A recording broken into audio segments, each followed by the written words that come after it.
महाभारत के खलनायक का जब भी नाम लिया जाएगा उनमें से एक नाम आता है दुर्योधन के मामा और गांधारी के भाई शकुनी का।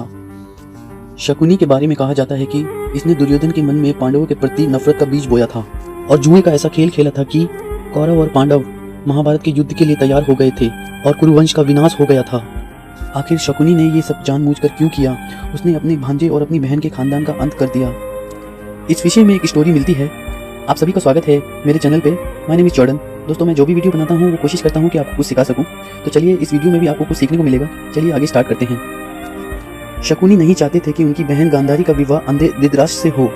भीष्म के दबाव में गांधारी ने धृतराष्ट्र से विवाह करना पड़ा था, इसलिए वह बदले की भावना से हस्तिनापुर आकर रहने लगे थे और षड्यंत्र और कुचक चाल चलने लगे थे। वह आगे आपको कहानी सुन के बहुत हैरानी होगी, बने रहिए।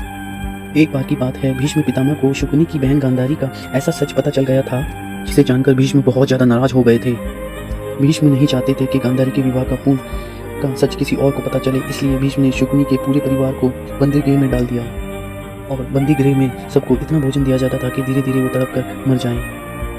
और भूख के कारण जब शकुनी के सभी भाई आपस में लड़ने लगे तब पिता ने यह तय किया कि अब से सारा भोजन एक ही आदमी करेगा।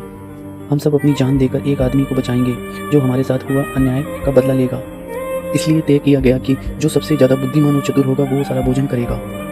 शकुनी सबसे छोटे और चतुर और बुद्धिमान थे, इसलिए सारा भोजन शकुनी को मिलने लगा। शकुनी अपने परिवार के साथ अन्याय को भूल न जाए, इसलिए सब ने मिलकर शकुनी के पैर को तोड़ दिया था। शकुनी बाद में लंगड़ाकर चलने लगे थे।